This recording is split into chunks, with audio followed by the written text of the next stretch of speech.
माही पुत्र ये की होया? मेरे वनडे का काम कौन करके आए थे? बहुत ही बकवास कितने बिना ना सीधा सीधा दस दे क्यों किता तू आ सब? ओए आराम नाल गल कर मेरे नाल, मैं कुछ नहीं कीता। मैनू ते आप पिंड वाले तो पता लग गया कि आ सारा कुछ हो गया। खड़ जा, तेनू मैं दस दियां पता। उस दिन तेरी चपेट मारी ही ना, अज सच्ची तेरा सर फोड़ दांगी मैं। माही की कांडा जो मैं खलोता ना इत्थे।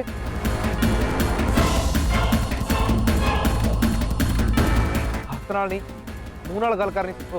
पर सरपंच जी इहनू क्यों नहीं कुछ कहते? उस दिन जमीन नूं लैके इन्हें स्यापा पाया ते अज उद्घाटन वाले दिन इन्हें टेंट भंनता हैगा। पहले मैनू ये दसो ये टेंट लाया कदों तुसीं? कल राती। बस फिर ये काम लक्की ने नहीं किया, क्योंकि कल राती मैं ते लक्की गुआंढ दे पिंड विआह ते गए हुई ते असीं सवेरे 4 बजे वापस आए। उदों तक ये टेंट इत्थे ही सी। आहो असीं वेख्या ही रस्ते च आउंदे ये टेंट। ते डैडी जी ने मेरे कोलों पुछया भी कि उद्घाटन अज आ इहदा। लक्की ठीक कहंदा आ ते उस तो बाद असीं सौण चले गए हैं। पर सरपंच जी तुहानू तो पता ना था की पता राती कोई ड्रामा करके आ गया होना ते टेंट भंनता इन्हें। दिन चढ़ चुकिया सी ते पिंड वाले लोग खेतां नूं जा रहे सी। दुध वालिਆਂ ने दुध पाउण डिया सी। अखबार वाले वो किसी ने तो वेख्या होवे लक्की नूं ये काम करदे नूं। हाले तक मेरे कोले कोई शिकायत नहीं आई। मैं करदा पुलिस वालिਆਂ नूं फोन, हुण ओही दसणगे भी आ काम किहने कीता। लक्की चल आ तू। चलो डैडी।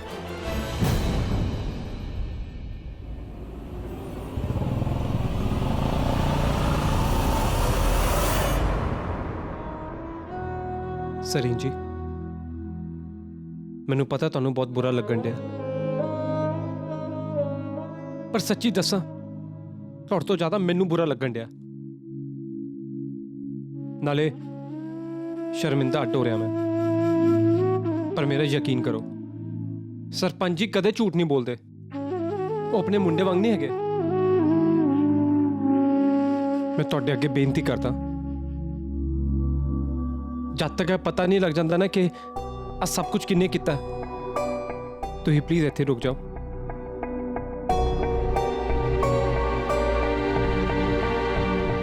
हाँ जी प्लीज़, तुसी उदों तक अपने कमरे च जाके आराम कर लो प्लीज़।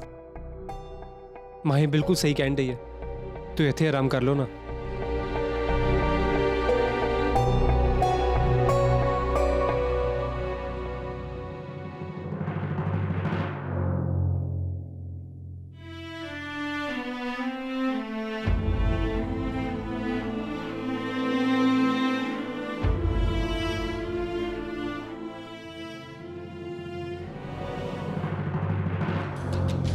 हे माता रानी, हुण जे वीर लई उम्मीद दित्ती है ना तुसीं ते तोड़िओ ना ये उम्मीद प्लीज़ माता रानी।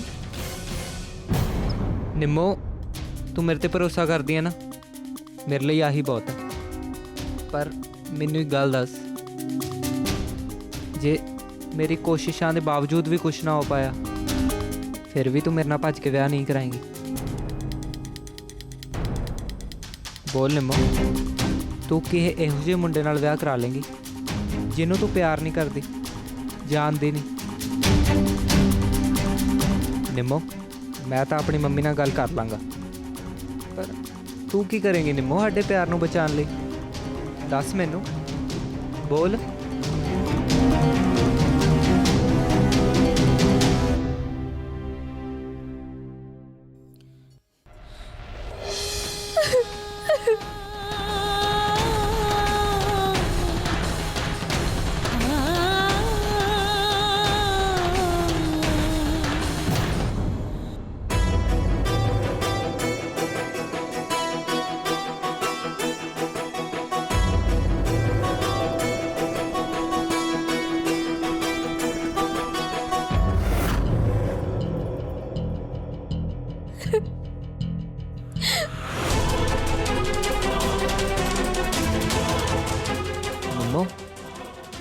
निम्मो निम्मो निम्मो की होया?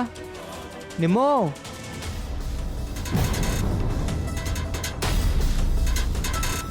ਨਿੰਮ ਓ। ਨਿੰਮੋ ਨਿੰਮੋ ਨਿੰਮੋ ਨਿੰਮੋ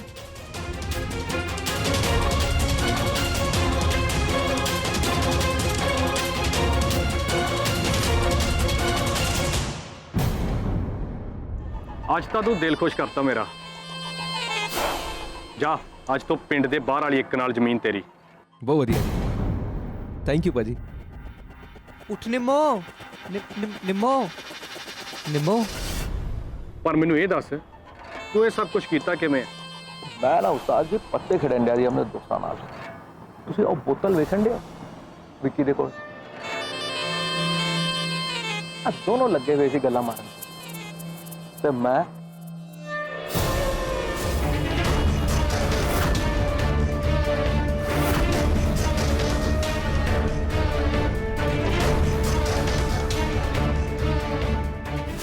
ਸ਼ਾਬਾਸ਼, ਬਹੁਤ ਵਧੀਆ ਕੰਮ ਕੀਤਾ ਤੂੰ।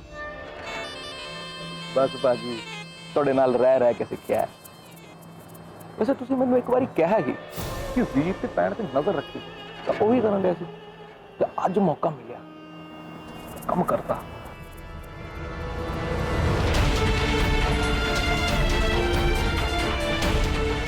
ਨਿੰਮੋ ਨਿੰਮੋ ਉੱਠ ਨਿੰਮੋ ਕੀ ਹੋਇਆ? ਚੱਲ ਉੱਠ, ਮੈਂ ਤਾਂ ਕੁਛ ਨਹੀਂ ਹੋਇਆ। ਆਜਾ ਮੈਂ ਤੈਨੂੰ ਡਾਕਟਰ ਕੋਲ ਲੈ ਕੇ ਜਾਣਾ।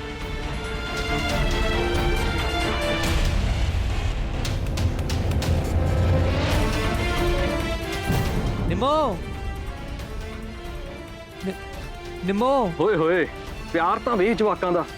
ਇੱਕ ਆਖਰੀ ਫੋਟੋ ਤਾਂ ਬਣਦੀ ਆ।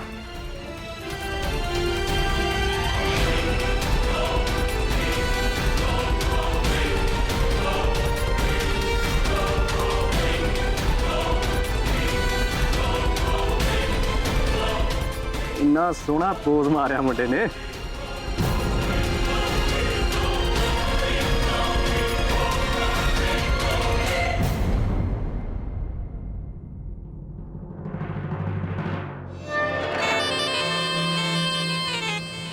ਹੁਣ ਤੂੰ ਵੇਖੀ ਮਾਹੀ ਬੰਸਲ, ਮੈਂ ਬਣੂੰਗਾ ਮਦਾਰੀ ਤੇ ਤੂੰ ਬਾਂਦਰ ਵਾਂਗ ਨੱਚੂਗੀ ਮੇਰੇ ਇਸ਼ਾਰਿਆਂ ਤੇ।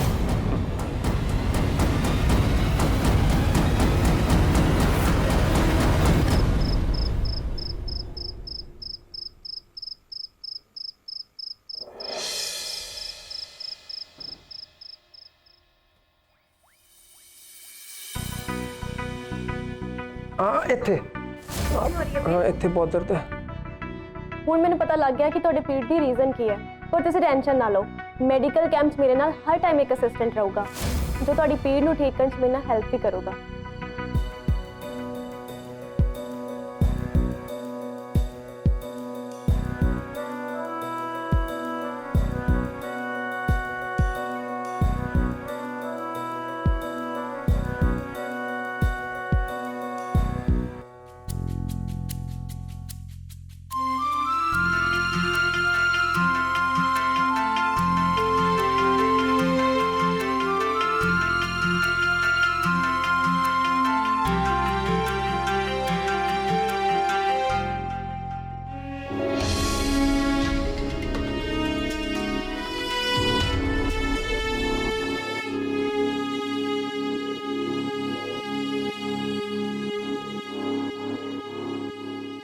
ਕੁਝ ਹੀ ਦਿਨ ਰਹਿ ਗਏ ਨੇ ਮੇਰੇ ਫੌਜ ਦੇ ਫਿਜ਼ੀਕਲ ਦੇ ਟੈਸਟ ਲਈ।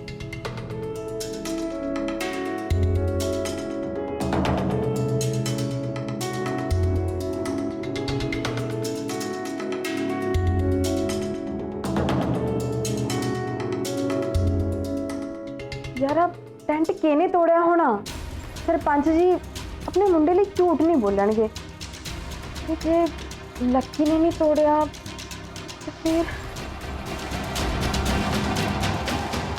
ਤੇ ਫਿਰ ਕਿਹਨੇ ਤੋੜਿਆ ਹੋਣਾ ਟੈਂਟ? ਕਿਉਂਕਿ ਕੱਲ ਰਾਤੀ ਮੈਂ ਤੇ ਲੱਕੀ ਗੁਆਂਢ ਦੇ ਪਿੰਡ ਵਿਆਹ ਤੇ ਗਏ ਹੋਈ ਤੇ ਅਸੀਂ ਸਵੇਰੇ 4 ਵਜੇ ਵਾਪਸ ਆਏ ਆ। ਉਦੋਂ ਤੱਕ ਇਹ ਟੈਂਟ ਇੱਥੇ ਹੀ ਸੀ। ਇੱਕ ਮਿੰਟ, ਪੰਚਾਇਤੀ ਜ਼ਮੀਨ ਦੇ ਨੇੜੇ ਹੀ ਗੁਰਦੁਆਰਾ ਹੈ ਤੇ ਸਾਰੇ ਸੇਵਾਦਾਰ 2 ਵਜੇ ਉੱਠ ਜਾਂਦੇ ਨੇ ਤੇ ਉਸ ਤੋਂ ਬਾਅਦ ਉਹ ਇਸ਼ਨਾਨ ਕਰਦੇ ਨੇ, ਪਾਠ ਤੇ ਬੈਠਦੇ ਨੇ। ਪੱਕਾ ਕਿਸੇ ਸੇਵਾਦਾਰ ਨੇ ਤਾਂ ਜ਼ਰੂਰ ਦੇਖਿਆ ਹੋਣਾ। ਮੈਂ ਵੀਰ ਤੋਂ ਹੀ ਪੁੱਛਦੀ ਹਾਂ।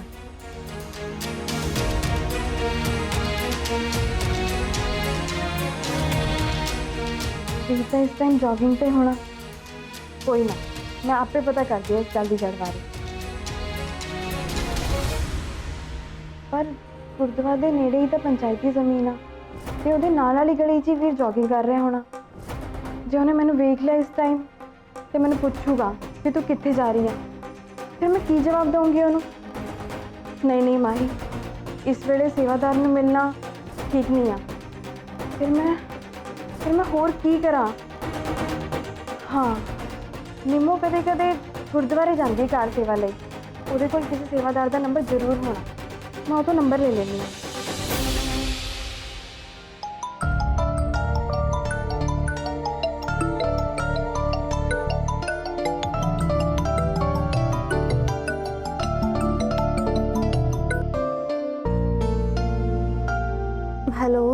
ਹੈਲੋ ਨਿੰਮੋ, ਇੱਕ ਜ਼ਰੂਰੀ ਗੱਲ ਕਰਨੀ ਆ, ਉੱਠ ਛੇਤੀ। ਮਾਹੀ, ਤੁਸੀਂ ਇੰਨੀ ਸਵੇਰੇ ਸਵੇਰੇ? ਸਭ ਠੀਕ ਤੇ ਆ ਨਾ? ਹਾਂ ਸਭ ਠੀਕ ਆ। ਤੂੰ ਮੈਨੂੰ ਗੁਰਦੁਆਰੇ ਦੇ ਕਿਸੇ ਸੇਵਾਦਾਰ ਦਾ ਨੰਬਰ ਦੇ ਦੇ। ਗੁਰਦੁਆਰੇ ਦੇ ਸੇਵਾਦਾਰ ਦਾ ਨੰਬਰ? ਮਾਹੀ, ਸਭ ਠੀਕ ਤੇ ਆ ਨਾ? ਨੰਬਰ ਦੇ ਯਾਰ ਨਿੰਮੋ, ਮੇਰੇ ਕੋਲ ਤੇਰੇ ਸਵਾਲਾਂ ਦਾ ਜਵਾਬ ਨਹੀਂ ਹੈਗਾ। ਅੱਛਾ ਰੁਕੋ, ਮੈਂ ਹੁਣੇ ਭੇਜਦੀ ਹਾਂ। ਹਾਂ ਛੇਤੀ ਭੇਜ।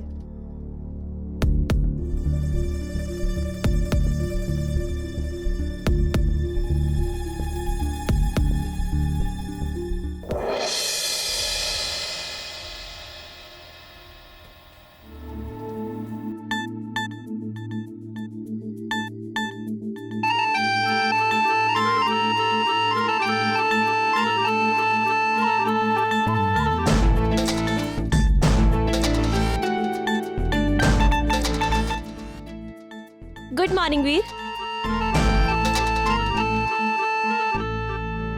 ਡਾਕਟਰ ਸਰੀਨ, ਤੂੰ ਇੱਥੇ? ਤੇ ਨਾਲੇ ਤੁਸੀਂ ਬਸ ਕਰੋ, ਖੱਬੇ ਪਾਸੇ ਸਟ੍ਰੈਚਿੰਗ ਕਰਨੀ ਬੰਦ ਕਰੋ, ਰਾਈਟ ਤੋਂ ਸਟਾਰਟ ਕਰਿਓ। ਹਾਂਜੀ ਡਾਕਟਰ। ਐਂਡ ਮੈਂ ਅਲਾਰਮ ਵੀ ਲਾਉਣਾ ਭੁੱਲ ਗਈ, ਉੱਪਰੋਂ ਤੁਸੀਂ ਵੀ ਨਹੀਂ ਉਠਾਇਆ ਮੈਨੂੰ ਜੋਗਿੰਗ ਲਈ। ਡਾਕਟਰ ਕੀ ਹੈ ਕਿ ਤੁਸੀਂ ਉਹ ਮੈਡੀਕਲ ਕੈਂਪ ਦੇ ਟੈਨ ਨੂੰ ਲੈ ਕੇ ਥੋੜੇ ਪਰੇਸ਼ਾਨ ਹੀ ਗਏ ਨਾ, ਨਾਲੇ ਮੇਰੇ ਤੇ ਮਾਹੀ ਤੋਂ ਨਾਰਾਜ਼ ਵੀ ਹੈਗੇ, ਇਸ ਲਈ ਮੈਂ ਸੋਚਿਆ ਕਿ ਘੱਟੋ ਘੱਟ ਅੱਜ ਤਾਂ ਮੈਂ ਤੁਹਾਨੂੰ ਤੰਗ ਨਾ ਕਰਾਂ। ਉਸ ਵੇਲੇ ਮੇਰੇ ਅੰਦਰ ਦਾ ਇਨਸਾਨ ਗੁੱਸਾ ਹੋ ਰਿਹਾ ਸੀ, ਤੇ ਇਸ ਟਾਈਮ ਤੁਹਾਡੇ ਨਾਲ ਜੋ ਗੱਲ ਕਰ ਰਿਹਾ ਉਹ ਇੱਕ ਡਾਕਟਰ ਹੈ ਤੇ ਤੁਸੀਂ ਮੇਰੇ ਪੇਸ਼ੈਂਟ। ਮਾਹੌਲ ਵੱਖਰਾ ਤਾਂ ਮਕਸਦ ਵੱਖਰਾ ਨਾ। ਵਾਹ ਡਾਕਟਰ, ਤੁਸੀਂ ਤਾਂ ਸੁਭਾਅ ਹੀ ਬਦਲ ਲੈਂਦੇ ਆਪਣਾ ਮਾਹੌਲ ਦੇਖ ਕੇ। ਵੀਰ, ਇਹ ਜ਼ਿੰਦਗੀ ਹੈ ਤੇ ਜ਼ਿੰਦਗੀ ਸਾਡੀ ਸਭ ਤੋਂ ਵੱਡੀ ਟੀਚਰ ਹੈ ਜੋ ਸਾਨੂੰ ਸਿਖਾਉਣਾ ਕਦੇ ਨਹੀਂ ਛੱਡਦੀ। ਅਸੀਂ ਕਿੰਨੇ ਵੀ ਵੱਡੇ ਕਿਉਂ ਨਾ ਹੋ ਜਾਈਏ, ਇਹ ਸਿਖਾਉਂਦੀ ਰਹਿੰਦੀ ਹੈ।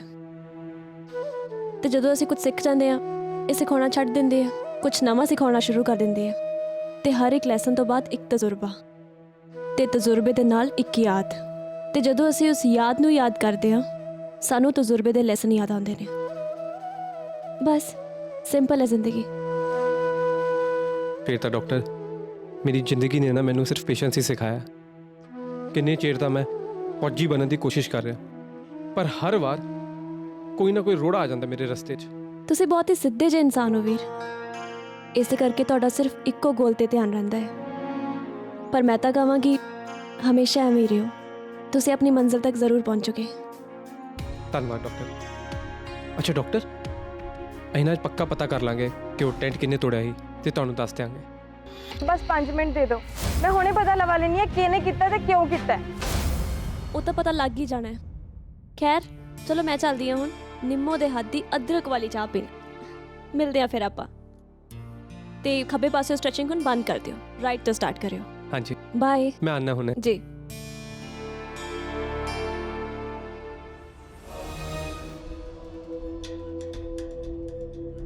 ਉਹ ਬਲਜੀਤੇ, ਆ 2 ਕਿਲੋ ਮੱਕੀ ਦਾ ਆਟਾ ਦੇਈ।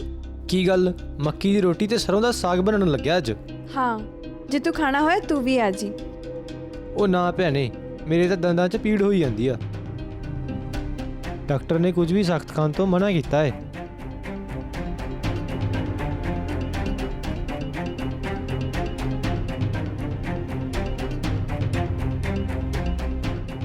ਲਓ ਜੀ 2 ਕਿਲੋ ਆਟਾ। ਹੋਰ ਫਿਰ ਤੁਹਾਡਾ ਮੈਡੀਕਲ ਕੈਂਪ ਕਿਵੇਂ ਚੱਲਦਾ ਅੱਜ ਕੱਲ? ਸਾਰਾ ਕੁਝ ਵਧੀਆ ਚੱਲਣ ਡਿਆ ਸੀ, ਪਰ ਉਦਘਾਟਨ ਤੋਂ ਪਹਿਲਾਂ ਹੀ ਕਿਸੇ ਨੇ ਟੈਂਟ ਤੋੜਤਾ। ਖਰੇ ਕੌਣ ਹੈ ਉਹ ਕਮੀਨਾ ਜਿਹਨੇ ਇਹੋ ਜਿਹੀ ਹਰਕਤ ਕੀਤੀ ਆ? ਨਾਲੇ ਤੈਨੂੰ ਪਤਾ ਉਹਨੇ ਇਹ ਹਰਕਤ ਉਦੋਂ ਕੀਤੀ ਆ ਜਦੋਂ ਪਿੰਡ ਦੇ ਲੋਕੀ ਸਵੇਰੇ ਸਵੇਰੇ ਗੁਰਦੁਆਰੇ ਜਾਂਦੇ ਨੇ ਪਾਠ ਕਰਨ। ਕੀ ਗੱਲ ਹੋ ਗਈ ਬਲਜੀਤ ਤੇ ਖੰਗੀ ਜਾਣ ਡਿਆ ਤੂੰ? ਉਹ ਕੁਝ ਨਹੀਂ ਭੈਣੇ, ਬੁਖਾਰ ਹੋਇਆ ਆ, ਠੰਡ ਜੀ ਲੱਗੀ ਜਾਂਦੀ ਆ ਤਾਂ ਕਰਕੇ ਆ, ਹੋਰ ਕੁਝ ਨਹੀਂ। ਦਵਾਈ ਲੈ ਲਾ। ਜੇ ਮੈਡੀਕਲ ਕੈਂਪ ਲੱਗਿਆ ਹੁੰਦਾ ਨਾ ਤੂੰ ਵੀ ਦਵਾਈ ਲੈ ਸਕਦਾ ਸੀ ਡਾਕਟਰ ਸਰੀਨ ਤੋਂ। ਪਰ ਜਿੱਥੇ ਲੋਕਾਂ ਦਾ ਫਾਇਦਾ ਹੁੰਦਾ ਨਾ ਲੋਕੀ ਉੱਥੇ ਹੀ ਰੌਲਾ ਪਾਉਂਦੇ ਆ। ਤੂੰ ਸੋਚ ਕਿੰਨਾ ਫਾਇਦਾ ਹੋਣਾ ਸੀ, ਛੋਟੇ ਬਜ਼ੁਰਗ ਵੱਡੇ ਸਾਰੇ ਪਿੰਡਾਂ ਦੇ ਲੋਕੀ ਦਵਾਈ ਲੈ ਸਕਦੇ ਸੀ, ਉਹ ਵੀ ਫ੍ਰੀ 'ਚ। ਪਰ ਕੁਝ ਲੋਕਾਂ ਦੀ ਅਕਲ ਨਾ ਉਹਨਾਂ ਦੇ ਗਿੱਟਿਆਂ 'ਚ ਹੁੰਦੀ ਆ। ਨਾਲੇ ਤੈਨੂੰ ਪਤਾ ਜਿਹਨੇ ਆ ਕੰਮ ਕੀਤਾ ਨਾ ਉਹਦੇ ਨਾਲ 2 ਮੁੰਡੇ ਹੋਰ ਹੀ। ਉਹ ਭਰਾਵਾ ਤੂੰ ਠੀਕ ਤਾਂ ਹੈ? ਤੈਨੂੰ ਤਾਂ ਪਸੀਨਾ ਆਉਣ ਡਿਆ ਹੈ। ਉਹ ਨਾ ਭੈਣੇ, ਉਹ ਤੈਨੂੰ ਦੱਸਿਆ ਸੀ ਨਾ ਠੰਡ 'ਚ ਬੁਖਾਰ ਜਾ ਆਏ, ਬਸ ਠੰਡ ਜੀ ਲੱਗੀ ਆ, ਹੋਰ ਕੁਝ ਨਹੀਂ। ਫਿਰ ਦੁਕਾਨ ਤੇ ਕਿਸੇ ਹੋਰ ਨੂੰ ਬਿਠਾ ਦੇ, ਤੂੰ ਘਰੇ ਜਾ ਕੇ ਰੈਸਟ ਕਰ ਲਾ। ਆ ਘੰਟੇ ਕੁ ਤੱਕ ਦੁਕਾਨ ਬੰਦ ਹੀ ਕਰਨ ਲੱਗਿਆ ਮੈਂ, ਫਿਰ ਘਰੇ ਹੀ ਜਾਣਾ। ਚੱਲ ਅੱਛਾ ਮੈਂ ਚੱਲਦੀ ਆਂ, ਆਪਦਾ ਧਿਆਨ ਰੱਖੀ।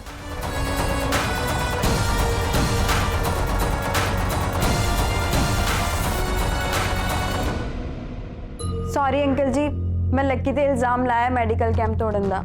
ਤੁਹਾਨੂੰ ਤਾਂ ਪਤਾ ਹੀ ਹੈ ਜ਼ਮੀਨ ਲੈਣ ਵੇਲੇ ਉਹਨੇ ਕੀ ਵਖੇੜਾ ਕੀਤਾ ਸੀ, ਇਸ ਲਈ ਇਸ ਵਾਰ ਵੀ ਸਾਰਿਆਂ ਦਾ ਸ਼ੱਕ ਉੱਤੇ ਹੀ ਗਿਆ। ਮਾਹੀ ਪੁੱਤਰ, ਲੱਕੀ ਸਾਰਾ ਦਿਨ ਮੇਰੇ ਨਾਲ ਹੀ, ਇਸ ਲਈ ਮੈਨੂੰ ਪੂਰਾ ਭਰੋਸਾ ਵੀ ਉਹਨੇ ਕਰਤੂਤ ਨਹੀਂ ਕੀਤੀ। ਪਰ ਕੋਈ ਨਹੀਂ, ਤੁਹਾਡਾ ਸ਼ੱਕ ਕਰਨਾ ਵੀ ਜਾਇਜ਼ ਸੀ। ਲੱਗਿਆ ਕੁਝ ਪਤਾ ਵੀ ਕਿਹਨੇ ਕੀਤਾ ਕੰਮ? ਹਾਂਜੀ ਅੰਕਲ, ਉਹ ਹੈ ਨਾ ਚੱਕੀ ਵਾਲਾ ਬਲਜੀਤ, ਉਹਨੇ ਕੀਤਾ। ਤੇ ਉਹਨੇ ਇਕੱਲੇ ਨੇ ਨਹੀਂ ਕੀਤਾ, 2 ਮੁੰਡੇ ਹੋਰ ਹੀ ਉਹਦੇ ਨਾਲ ਪਿੰਡ ਦੇ, ਤੇ 3 ਲੋਕਾਂ ਨੇ ਮਿਲ ਕੇ ਕੈਂਪ ਤੋੜਿਆ ਸੀ। ਪਰ ਪੁੱਤ ਤੈਨੂੰ ਕਿੱਦਾਂ ਪਤਾ ਲੱਗਿਆ ਇਹ ਸਭ ਕੁਝ? ਜਿਹੜਾ ਪੰਚਾਇਤੀ ਜ਼ਮੀਨ ਦੇ ਨੇੜੇ ਗੁਰਦੁਆਰਾ ਹੈ ਨਾ, ਮੈਂ ਉਹਦੇ ਸੇਵਾਦਾਰ ਨੂੰ ਫੋਨ ਲਾਇਆ ਸੀ। ਹੈਲੋ, ਸਤਿ ਸ਼੍ਰੀ ਅਕਾਲ ਭਾਜੀ। ਸਤਿ ਸ਼੍ਰੀ ਅਕਾਲ ਜੀ, ਕੌਣ ਬੋਲੋ ਜੀ? ਭਾਜੀ ਮੈਂ ਮਾਹੀ ਬੰਸਲ ਬੋਲ ਰਹੀ ਹਾਂ, ਜੋਗਿੰਦਰ ਬੰਸਲ ਦੀ ਧੀ। ਹਾਂ ਦੱਸੋ ਮਾਹੀ ਪੁੱਤਰ, ਕਿਵੇਂ ਯਾਦ ਕੀਤਾ? ਭਾਜੀ ਮੈਂ ਆ ਪੁੱਛਣਾ ਸੀ, ਕੱਲ ਪੰਚਾਇਤੀ ਜ਼ਮੀਨ ਦੇ ਨੇੜੇ 4 ਤੋਂ 5 ਵਜੇ ਤੁਸੀਂ ਕੋਈ ਆਵਾਜ਼ ਸੁਣੀ ਸੀ, ਜਿਵੇਂ ਕੋਈ ਲੰਘ ਰਿਹਾ ਹੋਵੇ ਜਾਂ ਕੁਝ ਟੁੱਟ ਰਿਹਾ ਹੋਵੇ, ਐਦਾਂ ਦੀ ਕੋਈ ਵੀ ਆਵਾਜ਼? ਜਦ ਪੁੱਤਰ ਮੈਂ ਕੱਲ ਸਫਾਈ ਕਰਦਾ ਸੀ, ਮੈਨੂੰ ਹੱਟੀ ਵਾਲਾ ਬਲਜੀਤ ਤੇ ਦਿਖਿਆ ਤੇ 2 ਬੰਦੇ ਉਹਦੇ ਨਾਲ ਹੋਰ ਸੀ। ਕੋਈ ਲੋਕ ਪੁੱਤਰ ਦੀ ਬਾਤ ਚ ਮੈਨੂੰ ਕੁਝ ਸੁਣਿਆ ਨਹੀਂ ਪੁੱਤ। ਪਰ ਪੁੱਤ ਐਦਾਂ ਕਿੱਦਾਂ ਆਪਾਂ ਕਿਸੇ ਤੇ ਇਲਜ਼ਾਮ ਲਾ ਸਕਦੇ ਹਾਂ? ਹੋ ਸਕਦਾ ਵੀ ਬਲਜੀਤ ਕਿਤੇ ਹੋਰ ਜਾਣ ਡਿਆ ਹੋਵੇ ਵੇਲੇ। ਮੈਂ ਵੀ ਆਹੀ ਸੋਚਿਆ ਸੀ, ਪਰ ਪੜਤਾਲ ਕਰਨ ਤੋਂ ਬਾਅਦ ਹੁਣ ਮੇਰੇ ਕੋਲ ਸਬੂਤ ਆ। ਅੱਛਾ, ਤੇਰੇ ਕੋਲ ਸਬੂਤ ਵੀ ਨੇ?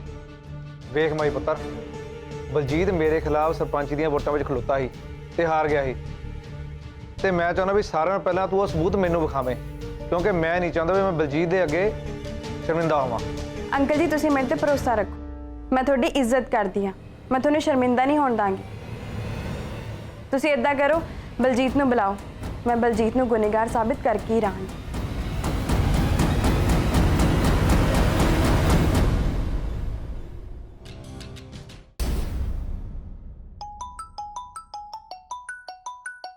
ਹੈਂ, ਸਰਪੰਚ ਦਾ ਫੋਨ?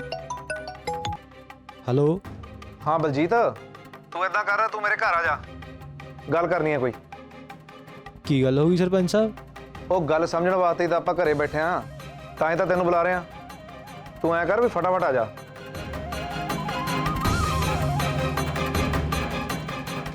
ਮਾਹੀ ਪੁੱਤਰ ਏਦਾਂ ਕਰ, ਬਲਜੀਤ ਆਉਂਦਾ ਹੀ ਹੋਣਾ, ਤੂੰ ਬੈਠ ਜਾ ਤੱਕ। ਹੈਂ, ਗੱਲ ਸਮਝ ਨਹੀਂ ਆਈ ਮੈਨੂੰ, ਮੈਂ ਤਾਂ ਕਿਸੇ ਨੂੰ ਦੱਸਿਆ ਵੀ ਨਹੀਂ। ਮੈਂ ਤਾਂ ਮਾਹੀ ਨੂੰ ਵੀ ਸਵੇਰੇ ਪਤਾ ਨਹੀਂ ਲੱਗਣ ਦਿੱਤਾ ਸੀ। ਜਾ ਕੇ ਦੇਖਣਾ ਪੈਣਾ ਕਿ ਸਰਪੰਚ ਸਾਹਿਬ ਨੇ ਕਿਉਂ ਬੁਲਾਇਆ ਹੈ।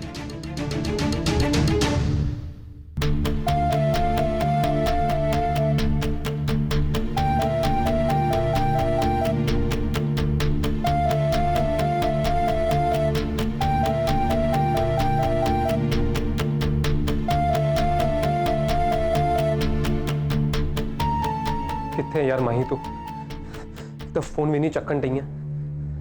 ਸਾਨੂੰ ਅੱਜ ਹੀ ਪਤਾ ਲਾਣਾ ਹੈ ਕਿ ਟੈਂਟ ਵਾਲੀ ਹਰਕਤ ਕੀਤੀ ਕਿੰਨੇ ਹੈ। ਕਿਤੇ ਆ ਨਾ ਹੋ ਜਾਏ ਕਿ ਡਾਕਟਰ ਸਰੀ ਨੇ ਮੈਡੀਕਲ ਕੈਂਪ ਦਾ ਪਲਾਨ ਛੱਡ ਕੇ ਸਾਡੇ ਪਿੰਡ ਚੋਂ ਬਾਹਰ ਚਲੇ ਜਾ। ਬੜੀ ਸ਼ਰਮਿੰਦਗੀ ਦੀ ਗੱਲ ਹੋਏਗੀ ਸਾਡੇ ਸਾਰਿਆਂ ਨੂੰ। ਹਟਣਾ ਬਾਈ, ਮੈਂ ਆਪੇ ਜਾ ਕੇ ਪਤਾ ਲਾਣਾ ਕਿ ਕੀਤਾ ਕਿੰਨੇ। ਹਾਂਜੀ ਸਰਪੰਚ ਸਾਹਿਬ ਦੱਸੋ, ਬੁਲਾਇਆ ਤਾਂ ਐਵੇਂ ਸੀ, ਪਤਾ ਨਹੀਂ ਖੋਰੇ ਕੀ ਕਰਤਾ ਹੋਵੇ ਮੈਂ। ਆਪਾਂ ਸਿੱਧਾ ਮੁੰਡੇ ਦੀ ਗੱਲ ਤੇ ਆਉਂਦੇ ਆ। ਭਾਈ ਪੁੱਤਰ ਦਾ ਇਲਜ਼ਾਮ ਆ ਜਿਹੜਾ ਪੰਚਾਇਤੀ ਜ਼ਮੀਨ 'ਚ ਟੈਂਟ ਲੱਗਾ ਹੋਇਆ ਉਹ ਤੈਂ ਤੋੜਿਆ ਸੀ।